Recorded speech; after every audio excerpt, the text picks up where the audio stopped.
بسم اللہ الرحمن الرحیم۔ السلام علیکم۔ طارق بن زیاد رحمۃ اللہ علیہ اسپین کے پہلے فاتح اور دنیا کے بہترین سپہ سالاروں میں سے ایک تھے۔ طارق بن زیاد نے ایک مختصر فوج کے ساتھ یورپ کے ملک اسپین کو فتح کیا اور دین اسلام کا پرچم بلند کیا۔ اسپین کی فتح سے یورپ سیاسی، معاشی اور ثقافتی پسماندگی سے نکل کر ترقی کی راہ پر گامزن ہو گیا۔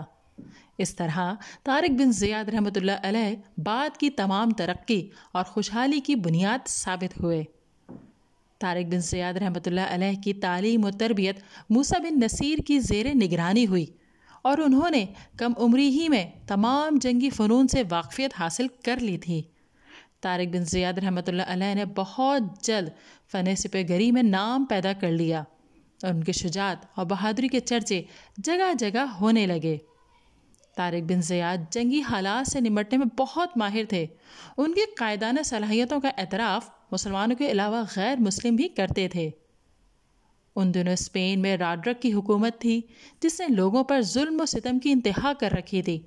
امیر طبقہ عیش و عشرت کی زندگی بسر کر رہا تھا جبکہ لوگوں کی اکثریت غربت کی چکی میں پس رہی تھی۔ بادشاہ کے ظلم و ستم سے تنگ آ کر اس کے ایک گورنر کاؤنٹ جولین نے مسلمانوں سے روابط قائم کیے اور اپنی مدد کا بھرپور یقین دلایا تاکہ لوگوں کو بادشاہ کے ظلم و ستم سے نجات دلائی جا سکے۔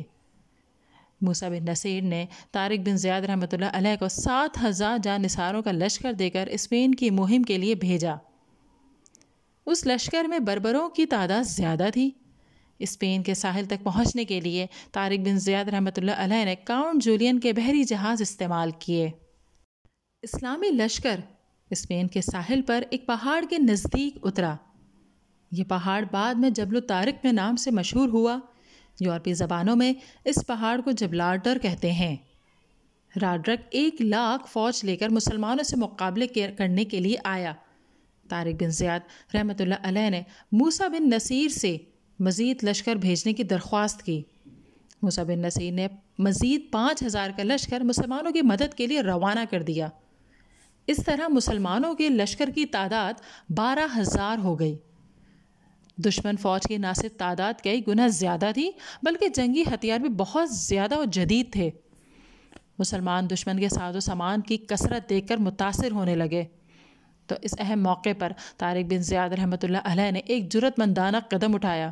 وہ تمام بحری جہاز جن پر مسلمان سوار ہو کر آئے ان کو جلا دینے کا حکم دیا تاکہ دشمن کی تعداد سے متاثر ہو کر مسلمانوں کے دل سے واپسی کا خیال نکل جائے۔ اس صورت میں ایک ہی راستہ تھا، یا تو دشمن کو شکست دے دی جائے یا لڑتے لڑتے شہادت کا درجہ حاصل کر لیا جائے۔ یہ ایک زبردست جنگی حکمت عملی تھی۔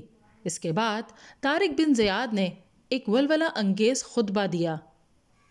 خطاب کرتے ہوئے فوج سے کہا کہ تمہارے سامنے دشمن اور تمہارے پیچھے سمندر ہے۔ اب تمہارے لیے واپسی کا کوئی راستہ نہیں۔ عزم اور ہمت کے ساتھ اپنی جانوں کی بازی لگا دو تاکہ تم کامیاب قرار پاؤ۔ اللہ تعالیٰ کے دین کی سربلندی تمہارا مقصد ہے۔ تم جو ارادہ کرو گے اللہ تمہاری مدد کرے گا اور تمہارا نام ہمیشہ زندہ رہے گا۔ اگر میں اللہ تعالیٰ کے راستے میں مارا جاؤں تو آپس میں جھگڑا نہ کرنا۔ جب میں حملہ کروں تو تم بھی دشمن پر بھرپور حملہ کرو اور فتح تک لڑتے رہو۔ طارق بن زیاد رحمۃ اللہ علیہ کے خطبے نے مسلمانوں میں ایک نئی روح پھونک دی۔ دونوں لشکر آمنے سامنے مقابلے کے لیے آئے۔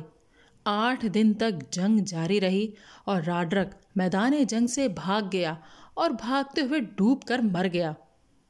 مسلمانوں کو فتح نصیب ہوئی اور قبضہ کر لیا۔ موسیٰ بن نصیر خود بھی 18,000 کا لشکر لے کر اسپین پہنچ گیا۔ مسلمانوں کی حکومت قائم ہونے سے اسپین کے لوگ امن اور خوشحالی کی زندگی بسر کرنے لگے۔ 714 میں موسیٰ بن نصیر اور طارق بن زیاد رحمۃ اللہ علیہ کو خلیفہ ولید بن عبد الملک نے واپس دمشق بلا لیا۔ دمشق میں قیام کے دوران طارق بن زیاد رحمۃ اللہ علیہ کا انتقال ہو گیا۔ ناظرین، اگر ویڈیو پسند آئی ہے تو اسے لائک کیجئے، شیئر کیجئے، کمنٹ دیجئے اور چینل کو ضرور سبسکرائب کیجئے۔